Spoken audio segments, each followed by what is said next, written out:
পুষ্টিগুণে ভরপুর সয়াবিন, মাছ, গোশ, ডিম কিংবা সবজি যা দিয়েই রান্না করেন না কেন এটা কিন্তু খেতে অনেক মজা লাগে। শুধু তাই না, স্বাস্থ্যের জন্য খুবই উপকারী এই সয়াবিন।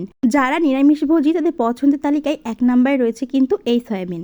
তো আজকে আমি ডিম দিয়ে রান্না করা সয়াবিনের দুর্দান্ত একটা রেসিপি নিয়ে হাজির হলাম। আশা করি আমার আজকের এই রেসিপিটি আপনাদের কাছে ভালো লাগবে, আর ভালো লাগলে অবশ্যই কিন্তু একটা লাইক দিয়ে যাবেন।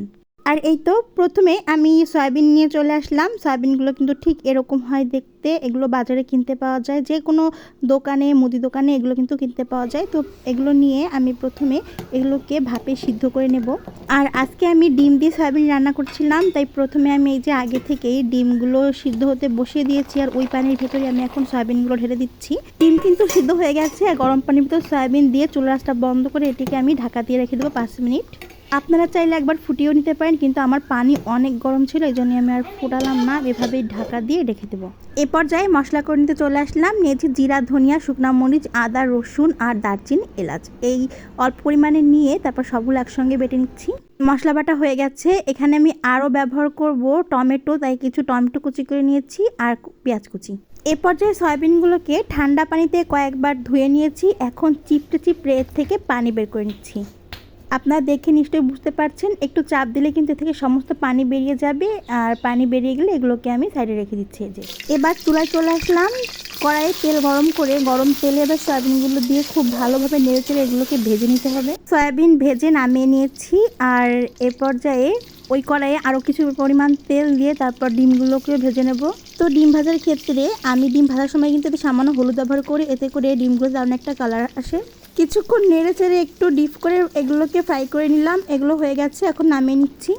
আর এই তো আমার ভাজাভুজি শেষ, এখন রান্নায় চলে যাব। তো ওই একই কড়াইয়ে যে পরিমাণ তেল ছিল তার ভেতরে আমি পেঁয়াজ কুচি দিয়ে একটু লাল লাল করে ভেজে নেব। পেঁয়াজ ভাজি হয়ে গেলে এর ভেতরে একে একে বাটা মশলা, পরিমাণ মতো লবণ আর হলুদ, সামান্য পানি দিয়ে মশলাটিকে খুব ভালো করে কষিয়ে নেব। আর মশলা কষানো হয়ে গেলে এর ভেতরে আমি টমেটোগুলো দিয়ে মশলার সঙ্গে খুব ভালোভাবে কষিয়ে নিতে হবে, যতক্ষণ না টমেটোটা গলে আসে। টমেটো গলে মশলাটা ভাজা ভাজা হয়ে এসেছিলো, সেখানে আমি কিছু পরিমাণ পানি দিয়ে এর ভেতরে এবার ভেজে রাখা সয়াবিনগুলো দিয়ে নেড়ে চেড়ে সয়াবিনগুলো মশলার সঙ্গে খুব ভালোভাবে কষিয়ে নিব। এই কষানোর কাজটা করার সময় চুলার আঁচটা কিন্তু অবশ্যই মাঝারি আঁচে রাখতে হবে, তা না হলে মশলা পুড়ে যাবে। কষাতে কষাতে যখন সয়াবিনগুলো ভাজা ভাজা হয়ে যাবে, এরপরে আমি পানি দিয়ে দিচ্ছি। আমি এখানে 2 কাপ পরিমাণ পানি দিচ্ছি, খুব বেশি পানি দিব না। এবার এটিকে নেড়ে চেড়ে ঢাকা দিয়ে রান্না করব। কিছুক্ষণ রান্না করে নিয়ে এর ভিতরে ডিমগুলো দিয়ে দিলাম। ডিম দিয়ে এবার নেড়ে চেড়ে এটিকে ঢাকা দিয়ে রাখবো।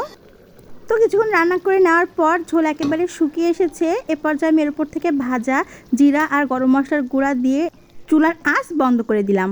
কিছুক্ষণ পর কড়াই থেকে নামিয়ে নিয়েছি, আর এই দেখুন কালার, কি দুর্দান্ত কালার হয়েছে, তাই না? দেখেই তো বোঝা যাচ্ছে যে এটি কতটা মজার হয়েছে।